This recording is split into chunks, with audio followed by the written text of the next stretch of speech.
ఓం నమో వెంకటేశాయ. Welcome to my Krishna astro TV. నా పేరు నరసింహమూర్తి. నా ఫోన్ నెంబర్ వచ్చి 8712190468. చాలామంది అబ్బాయిలు అమ్మాయిలు ఈనాటి కాలంలో చాలా ఎక్కువగా బాధపడేటువంటి అతి ముఖ్యమైన విషయం తెలియజేస్తాను ఈ రోజున మీకు. తమ్ముళ్ళు చూసిన వెంటనే మీ అందరికీ కూడా విషయం అర్థమయ్యే ఉంటుంది. అదే కుజదోషము, సర్పదోషం. ఈ కుజదోషానికి సర్పదోషానికి న్యూమరాలజీలో నివారణ ఉంటుందా?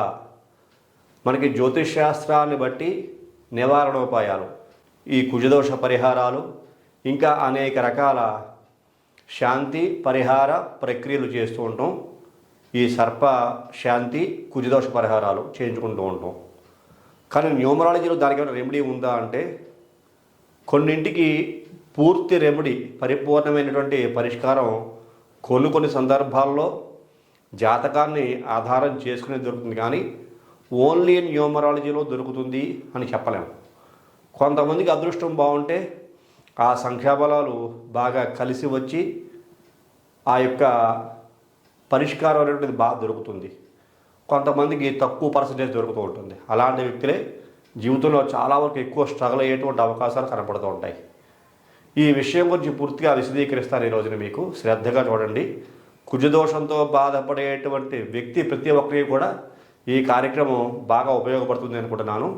అందులో ముఖ్యంగా ఆడపిల్లల విషయంలో ఎక్కువగా మనం దీన్ని తీసుకుంటూ ఉంటాం.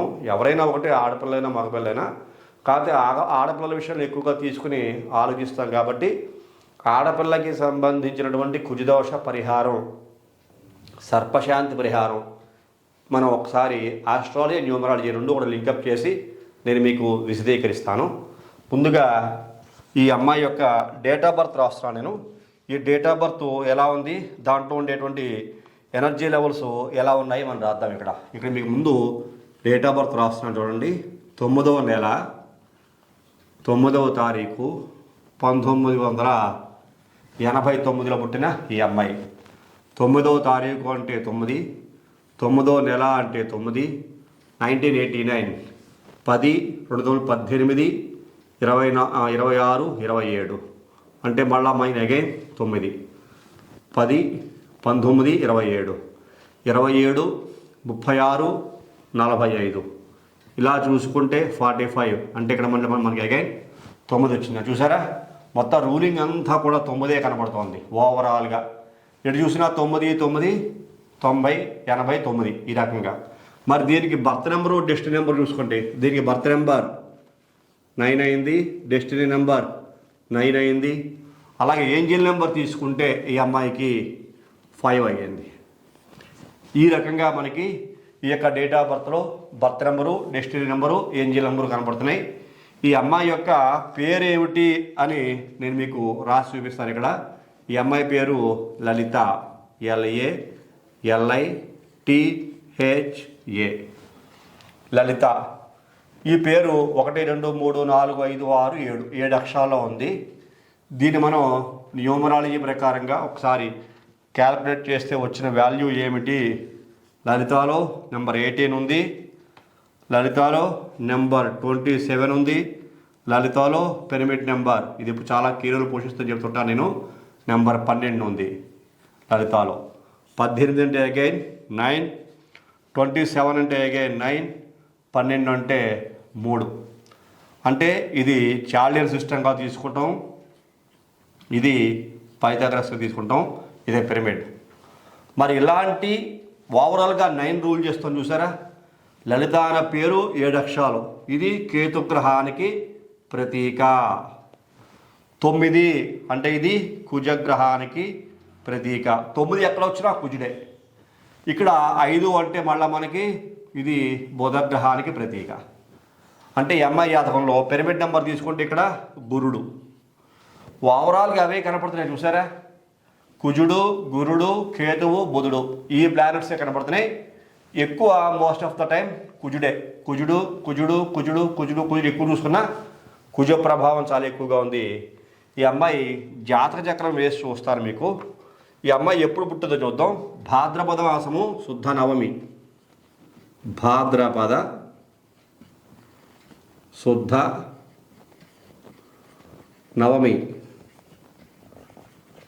నవమి తిథిలో పుట్టింది ఈ అమ్మాయి. శనివారం పుట్టింది. శనివారం ఇది మంచిదే. ఈ అమ్మాయి పుట్టింది చంద్రబలం చూసుకుంటే చంద్రుడు ఓకే, శుద్ధ నవమి కాబట్టి, నవమి తిథి కాబట్టి చంద్రుడు ఓకేగా చెప్పుకుంటాం.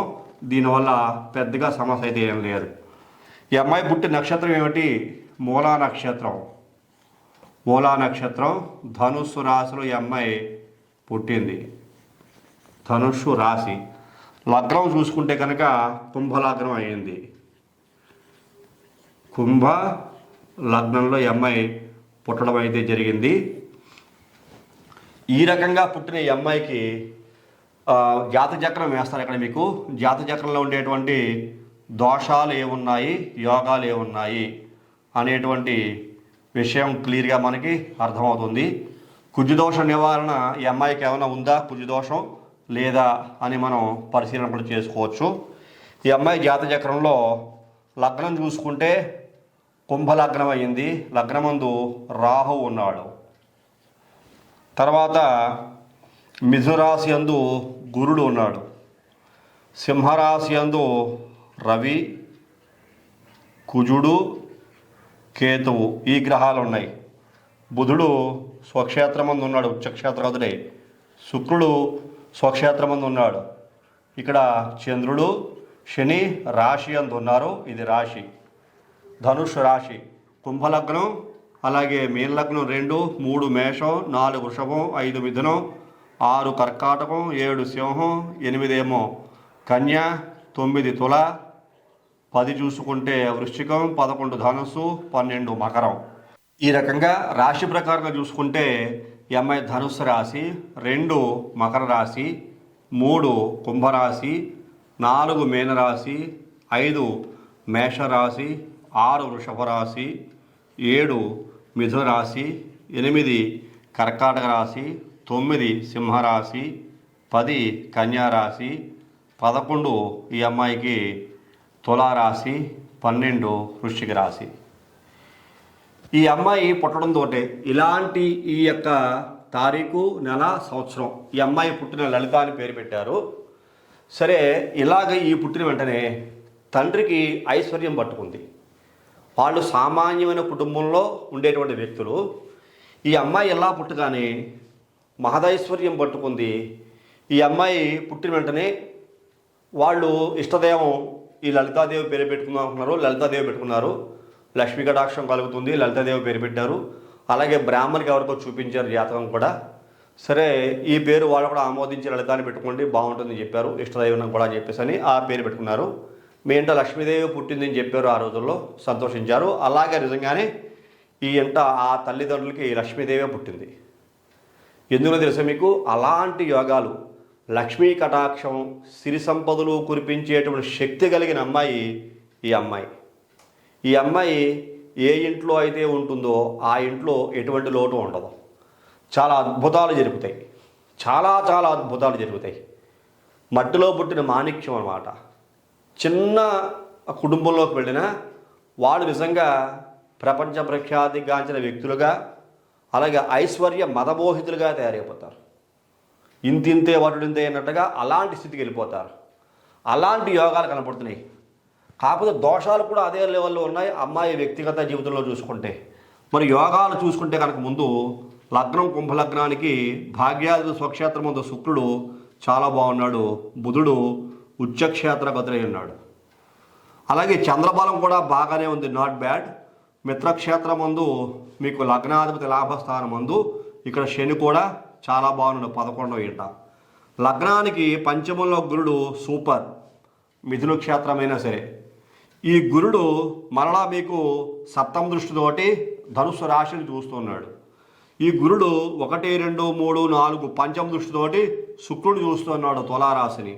ఇదే గురుడు 9వ దృష్టితోటి చూసారా, 1, 2, 3, 4, 5, 6, 7, 8, 9వ దృష్టితోటి లగ్నాన్ని కూడా చూస్తున్నాడు. అందువల్ల గురు దయాబ్ద ఫలం అనేటువంటిది ఈ జాతకురాలికి పూర్వజన్మ సుకృతం, దైవ బలం అనేటువంటిది పరిపూర్ణంగా ఉంది. కాకపోతే లగ్నమందు రాహువు, సప్తమంలో కుజుడు, రవి, కేతువు చాలా మొండి గ్రహాలు, పెంకి గ్రహాలు. మళ్ళీ రాశివశాత్తు ఈ అమ్మాయి జాతకం చూడండి, లగ్నాతో భాగ్యస్థానం ముందు భాగ్యాధిపతి చాలా బలంగా ఉంటే రాశివశాత్తు ధనుసు రాశిలో పుట్టిన అమ్మాయి 1, 2, 3, 4, 5, 6, 7, 8, 9 ఇక్కడ కూడా భాగ్యాధిపతి స్వక్షేత్రగతులై బలంగా ఉన్నాడు. ఎవరితో కలిసి ఉన్నాడు? పంచమాధిపతి కుజుడితోటి. అలాగే ఇక్కడ చూసుకుంటే ఈ కుజురవులు కలియక చాలా మిత్రత్వం. కోణాధిపతి భాగ్యాధిపతి 2 గ్రహాలు కలిసి స్వక్షేత్రమునందు రవి సొంత ఇంట్లో ఉన్న కారణం చేత భాగ్యాధిపత్య స్థానము. అలాగే బుధుడు కూడా కేంద్రాధిపతి, రాశివశాత్తు కేంద్రాధిపతి బుధుడు స్వక్షేత్రమందు ఉచ్చక్షేత్రంలో ఉన్న కారణం చేత కన్యారాశి అందు చాలా చాలా గొప్ప జాతకురాలు, చాలా గొప్ప జాతకురాలు. మళ్ళీ రాశివశాత్తు సప్తమంలో గురుడు కూడా ఇది డబల్ ధమాకా. చంద్రబలం బాగా ఉంది చెప్పారు కదా మీకు, శుద్ధ దశమి చంద్రుడు చాలా బాగా ఉన్నాడు. అలాగే ఈ చంద్రుడి యొక్క బలం అద్భుతంగా ఉంది. శని చంద్రుడు కంజంక్షన్ చూసుకుంటే కొద్దిగా వీక్గా ఉంది అని చెప్పుకోవచ్చు. కాబట్టి 2 మిత్రక్షేత్రాలు, ఇద్దరికీ మిత్రక్షేత్రం అయిన కారణం చేత మనం తప్పుగా తీసుకోకూడదు.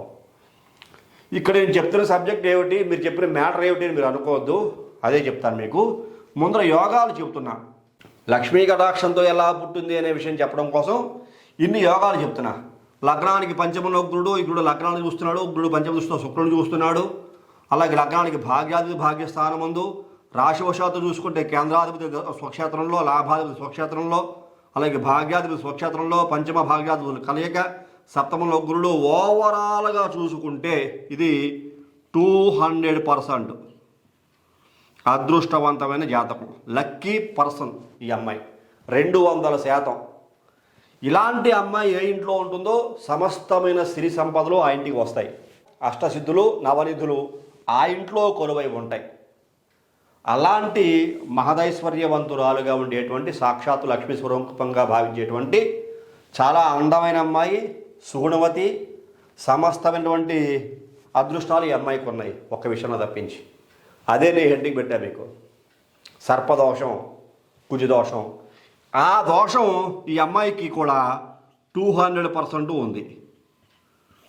అది కూడా మీకు 200% ఉంది.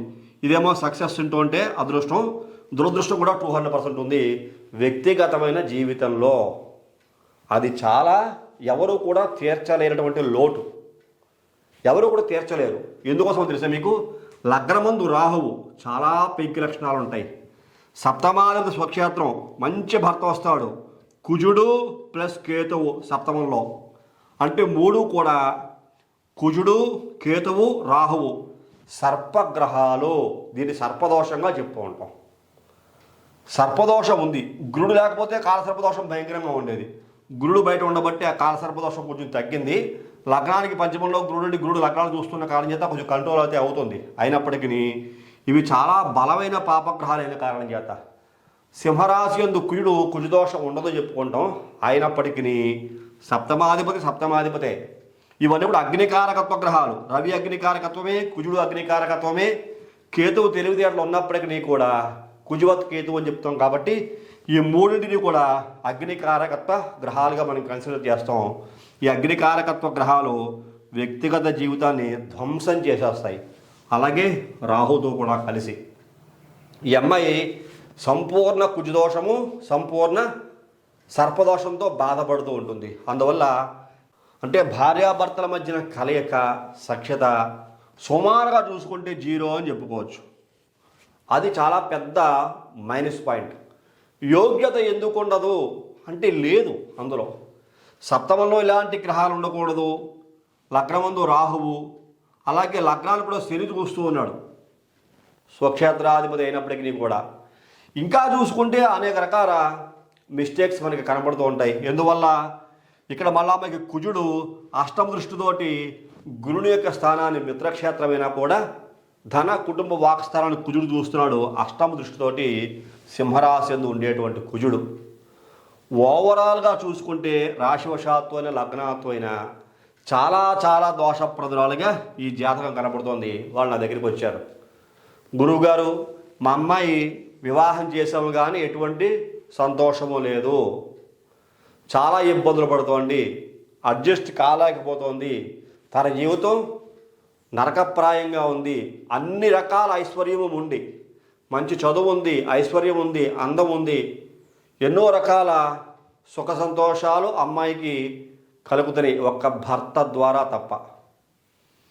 మగాడు అనేవాడు ఈ అమ్మాయి దగ్గరికి వెళ్ళలేడు, వెళితే ఇబ్బందులే. ఈ అమ్మాయి కూడా ఏ మగాడితోనే సుఖించలేదు, సంతోషపడలేదు.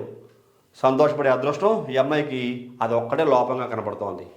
మనకి దోష పరిహారం ఏం లేదా, న్యూమరాలజీలో ఏమి లేదా అంటే ఒక చిన్న పరిష్కారం మాత్రం చేసి ఇచ్చాను. అది బాగా ఎక్కువగా రిజల్ట్ ఇచ్చేస్తుందని చెప్పను నేను. ఎందుకో తెలుసా మీకు, జన్మతహగా జాతకంలో ఉండే దోషాలు యోగాలు ఎంత బాగా ఉన్నా ఈ లోటుని మనం తీర్చడం కష్టం, చాలా కష్టం. దానినే పూర్వజన్మ కర్మ ఫలితాలు కొన్ని సందర్భాల్లో అనుభవించక తప్పదు అని చెప్తూ ఉంటాం. అనుభవించవలసింది ఎవరైనా సరే. దాంట్లో దృఢకర్మలు అదృఢ కర్మలు 2 రకాలు ఉంటాయి. ఈ అమ్మాయి దృఢకర్మ జాతక దోషం చాలా ఎక్కువగా ఉన్న కారణం చేత, దృఢకర్మ ఉన్న కారణం చేత ఇక్కడ భర్త స్థానం అనేటువంటిది పూర్తిగా సుఖాన్ని సంతోషాన్ని అమ్మాయికి ఇవ్వలేదు. ఆ కారణం చేత నేను అమ్మాయికి ఈ లలిత అనే పేరులో చిన్న మోడిఫై చేశాను. LALITHASRI ఇలా పిలిపించుకోమని చెప్పాను, అంతే. అదే మనం చేయగలిగింది. ఇలా చూసుకుంటే 10 అక్షరాల పేరు వచ్చింది. దీనికి న్యూమరాలజీ వాల్యూ 24, 46, 91. అలా మనం కొద్దిగా సెట్ చేసి ఇవ్వగలిగాం. 26 అంటే శుక్రబలం, 46 అంటే రవి బలం, మళ్ళీ 91 అంటే పిరమిడ్ మనకి రవి బలం. ఇది చాలా అనుకూలతను కలిగిస్తుంది. కానీ ఈ అమ్మాయికి పూర్తిగా అనుకూలత ఇస్తుందా అంటే నేనేం గ్యారంటీ ఇవ్వను. ఎందుకోసమని, ఈ లలిత అనే పేరు చిన్నప్పటి నుంచి అమ్మాయికి అలవాటు అయిపోయింది. వాళ్ళు పేరు మార్చుకోలేరు. ఈ లలిత అనే పేరులోని అదృష్టం ఉంది అని వాళ్ళు అనుకున్నారు.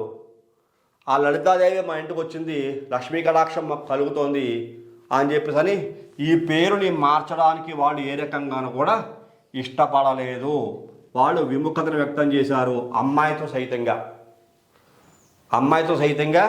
ఇక్కడ లలిత అని పేరు దైవనామం అయినా నేను పేరు మారుద్దాం, పూర్తిగా అమ్మాయి భవిష్యత్తు ఎంతో కొంత మనం అభివృద్ధి బాటలో తీసుకెళ్దాం, పర్సనల్ లైఫ్ కొద్దిగా బాగుండేవి చేద్దామంటే వాళ్ళు యాక్సెప్ట్ చేయలేదు. యాక్సెప్ట్ చేయని కారణంగా ఈ లలితాశ్రీ అని పిలిపించుకోమని చెప్పాను. 10 అక్షరాల్లో పేరు. 24 శుక్రబలం కొంచెం పెంచగలిగాం. రవిబలం అగైన్ రవిబలం వచ్చింది. దాని కారణం చేత లగ్నాతు సప్తమాధిపతి స్వక్షేత్రమందు బలంగానే ఉన్నాడు, రాశివశాత్తు భాగ్యాధిపతి బలంగానే ఉన్నాడు. ఇలాగ మాత్రమే మనం సెట్ చేసి ఇవ్వగలిగాం. మరింత కొంచెం ఐశ్వర్యం పెరుగుతుంది, సుఖ సంతోషాలు పెరుగుతాయి అంటే దానికి నేను కూడా గ్యారంటీ ఇవ్వను. ఈ అమ్మాయి పర్సనల్ లైఫ్ ఈ 200% ఏదైతే మైనస్ చెప్పామో అది ప్లస్ పాయింట్గా మారుతుందా అంటే నో గ్యారంటీ. ఎట్టి బస్సులు కూడా మారుతుంది అని చెప్పడానికి అయితే ఉండదు. అంటే ఎందుకు చెప్తానంటే ఈ యొక్క అభిషేకాలు, అర్చనలు, హోమాలు, అనేక రకాల దానాలు, ఉపవాసాలు, చాలా పరిహార ప్రక్రియలు ఇలాంటి దోషాలు గల వ్యక్తులు చేస్తూ ఉంటారు. అనేక రకాల దాన ధర్మాలు చేస్తూ ఉంటారు. ఇవి గత జన్మలో ఉన్న దోషం, గత జన్మ యొక్క దోషం. ఈ రకంగా మనకి ఈ జన్మలో కనబడుతున్న కారణం చేత భర్త ఎంత యోగ్యుడైనా ఈ భార్యాభర్తల మధ్యన సాక్ష్యత మాత్రం ఉండదు. అలాగా ఈ గత జన్మ దోషం బాగా దృఢంగా ఉంది. దీన్ని దృఢకర్మ అంటాం. చాలా బలంగా ఉందన్నమాట. ఆ బలమైన కర్మలు నివారణ చేయటం చాలా కష్టం కొంతమంది వ్యక్తుల్లో చూసుకుంటూ ఉంటే.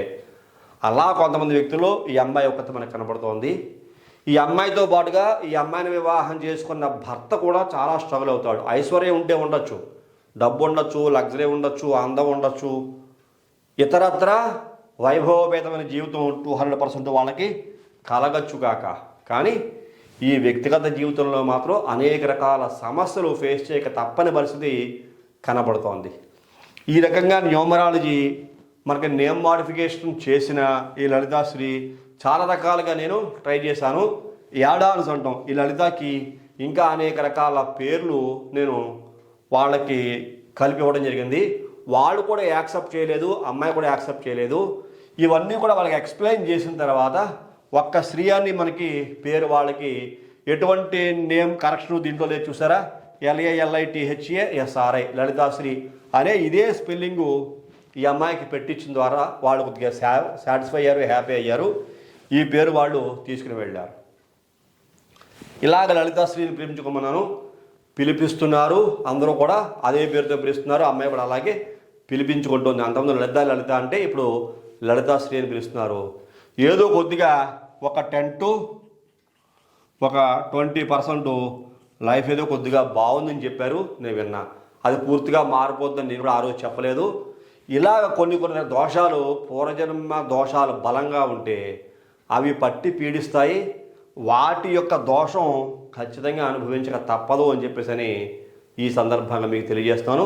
కొన్ని శాస్త్రం ఎంత గొప్పదైనా మనం ఎన్ని రకాల పరిహార ప్రక్రియలు చేస్తున్నా దోషం బలమైన దృఢమైన దోషం కనుక అయితే ఎన్ని పూజలు, హోమాలు, జపాలు, తపాలు, దానాలు, అన్నదానాలు, చారిటీస్ ఎన్ని చేస్తున్నా సరే అది పరిహారం కాదు, చాలా కష్టం. దానిని ఆ దోషం తగ్గించాలంటే చాలా ఓర్పు, చాలా సహనము, దానికి ఇంకా చేయవలసినవి ఎన్నిసార్లు చేస్తున్నా కొన్ని దోషాలు తరగవు. ఆ దోష పరిహారం కాక నమ్మకం పోతుంది కొంతమందికి. అలాగా ఈ అమ్మాయికి ఈ దోషం చాలా ఇబ్బంది పెడుతోంది. దీని ద్వారా కొద్దిగా రిలీఫ్ వచ్చిందని చెప్పి మరొకసారి తెలియజేస్తున్నాను మీకు. ఈ కార్యక్రమం నచ్చిన ప్రతి ఒక్కరూ కూడా లైక్ చేయండి, షేర్ చేయండి, సబ్స్క్రైబ్ చేయండి. సబ్స్క్రైబ్ చేసిన పక్కన ఉండే బెల్ ఐకాన్ మాత్రం ప్రెస్ చేయడం మర్చిపోకండి. అలా బెల్ ఐకాన్ ప్రెస్ చేయడం వల్ల నేను అప్లోడ్ చేయబోయే ప్రతి ఒక్క వీడియో మీకు వెంటనే ఇంటిమేట్ చేయబడుతుంది. మీరు యూట్యూబ్లో కూడా షేర్ చేయాల్సిన అవసరం లేకుండా తదుపరి వచ్చే కార్యక్రమంలో మరిన్ని ఆసక్తికర విషయాలు తెలియజేసుకుందాం. అంతవరకు సెలవు. నమస్కారం.